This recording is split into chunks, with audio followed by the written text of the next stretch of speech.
Bonjour à tous, vous regardez Naya TV.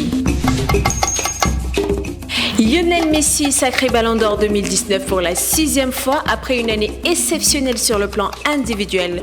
Beaucoup ne comprennent pas ce choix et manifestent leur indignation quant à la 4e place de l'avant-centre Sadio Mané. Quels ont été les critères de sélection et comment comprendre le choix des jurés en faveur de Lionel Messi? Nous poserons 3 questions d'actu à Emmanuel Gustave Samnik, journaliste et représentant du Cameroun à la désignation du Ballon d'Or France Football. Et pour la petite histoire, M. Samnik n'a pas voté pour Sadio Mané.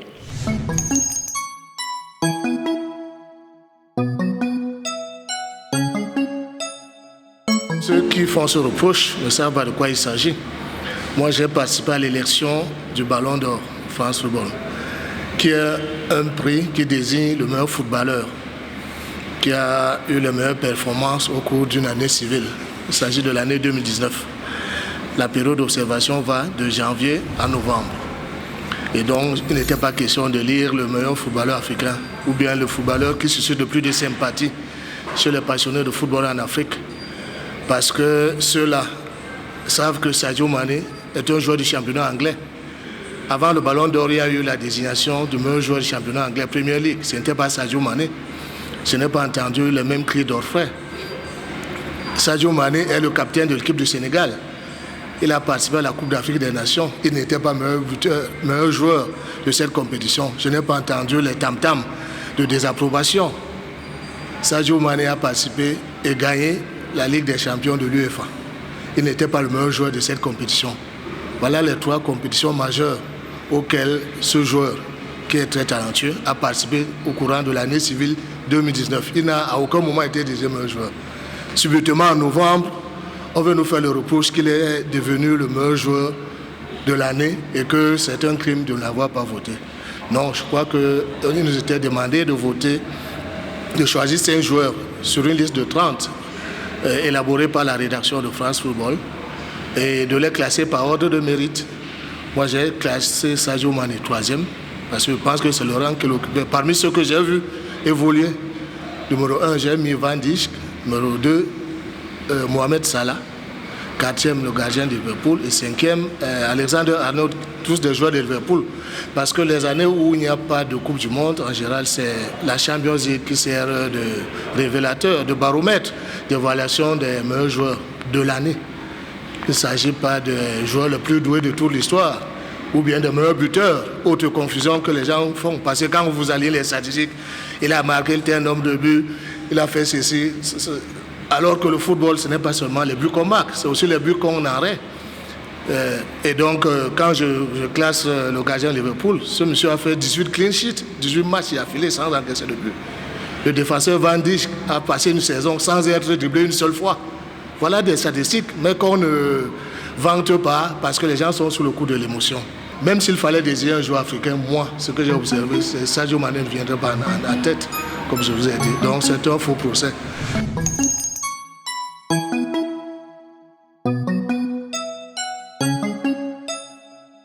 Cela ne fait l'homme d'aucun doute que pour moi, en 2019, il n'est pas le footballeur qui a été le plus rayonnant, qui a le plus influencé les résultats de son équipe. Il a participé à la Ligue des Champions, il a été éliminé proprement par Liverpool. S'il était cet extraterrestre, je crois qu'il aurait qualifié son équipe, aurait remporté la Champions. Il a participé à la Coupe América, qui est la Coupe des Nations de l'Amérique du Sud. Il a été éliminé en demi-finale par le Brésil. Donc, s'il était si influent, il aurait amené l'Argentine en finale et remporté le trophée. Son mérite, c'est qu'il réussit à attirer la sympathie de ce joueur. Moi-même, je l'admire en tant que footballeur. C'était un génie de football. Mais j'ai dit, on m'a demandé de lire le Ballon d'Or 2019. Je ne vois pas en quoi j'aurais pu le lire. Je vous ai dit à quelle commission il a participé. Le monde ne se réduit pas au championnat d'Espagne. Et même si ça se réduisait au championnat d'Espagne, il ne s'agissait pas de désigner le meilleur buteur du championnat d'Espagne.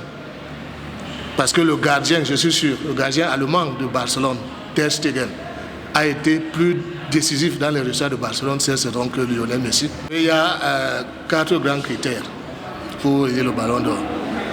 Il y a le talent du joueur, il y a la carrière du joueur, il y a les performances individuelles et collectives au cours de l'année considérée, et il y a le fair play. Je pense que pour Lionel Messi, la plupart des jurés, les membres du jury qui ont voté pour lui, pensent à son talent et à l'ensemble de sa carrière. Si c'est pour 2019, je voudrais qu'on m'apporte la preuve qu'il a dominé tous les autres concurrents, qu'il a été plus performant que Van Dijk, que Sadio Mané, que Mohamed Salah. Ce n'est pas les critères qui sont un problème. Il faudrait seulement que les gens fassent l'effort d'être sereins, de ne pas céder à l'émotion ou à la pression de la rue, du chahut, parce qu'on ne va jamais satisfaire tout le monde. Souvenez-vous que la Terre est peuplée de 7,7 milliards d'individus. On ne peut pas être d'accord avec tout le monde. Alors, en revanche, on peut être d'accord avec la conscience, avec les normes. Donc, les critères sont clairs. Il faudrait essayer de les respecter. Et comme ça, le choix sera le plus objectif possible. Pas le moins contestable, mais le plus objectif. Parce que, comme je dis, on ne mettra jamais tout le monde d'accord.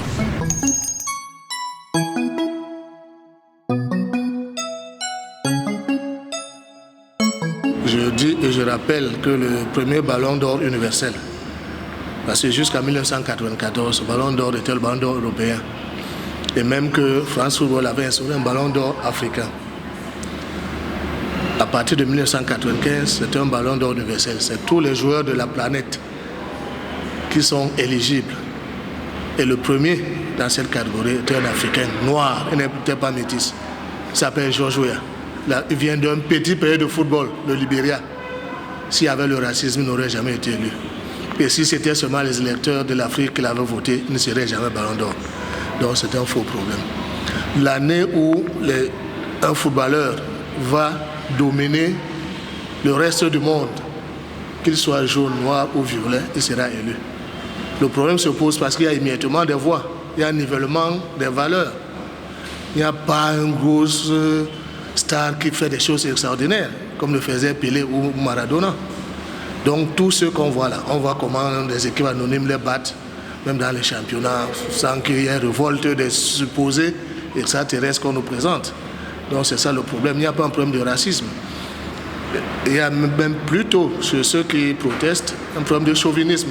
Les gens pensent surtout aux ressortissants de leur pays, alors qu'il s'agit de lire le meilleur footballeur en activité au cours d'une année civile considérée. Et à ce sujet-là, je m'étonne de ce que les fanatiques camerounais qui me reprochent de n'avoir pas élu un Africain oublient qu'il y a un Camerounais qui était candidat à une distinction à la même période. André Onana était parmi les 10 gardiens présélectionnés pour remporter le premier prix Yachine, qui est une heureuse initiative de la rédaction de France Football, qui, pour essayer de réparer l'injustice que subissent les défenseurs et les gardiens, eh bien, France Football a créé un prix du meilleur gardien qu'on appelle le prix Yachine. La première édition, c'était cette année. Il a été remporté par le gardien de Liverpool, le Brésilien Alisson Becker. Mais André Onana était candidat. Il n'a pas été élu. Pourquoi les gens ne prennent pas les pancartes pour marcher dans la rue, pour protester? Parce que tout le monde sait que c'est un bon gardien. Être parmi les 10 dans le monde. Il y a des millions de footballeurs, c'est déjà une grâce. Que Sadio Mané soit cité parmi les Cristiano Ronaldo, les Lionel Messi, les Eden Hazard, les Mohamed Salah, il faut qu'il remercie le ciel. Et je suis très content pour son humilité parce que lui-même ne fait pas de boucan. C'est son entourage et certains fanatiques en Afrique, au Sénégal et partout qui s'agitent pour rien. Je dis le jour où il a l'âge, il a 24 ou 25 ans, il a encore le temps de gagner ce ballon d'or. Qu'il prie Dieu de ne pas se blesser, de rester au haut niveau, de jouer dans les grands clubs. Parce que vous pouvez être surdoué. Si vous jouez en avant Guingamp, vous ne gagnerez jamais le ballon d'or. Ça, il faut aussi le savoir.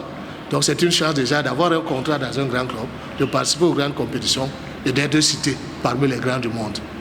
Le numéro 1, c'est difficile de l'avoir, mais ça n'a rien à voir avec la couleur de la peau. Je dis encore, je vous le dis en insistant, le meilleur footballeur de tous les temps est un homme à la peau noire cirée. Il s'appelle Edson Arantes do Nascimento, dit Pelé. Il a gagné la Coupe du Monde à 17 ans. Montrez-moi le blanc qui a fait ce qu'il a fait. Ce n'est pas un problème de racisme.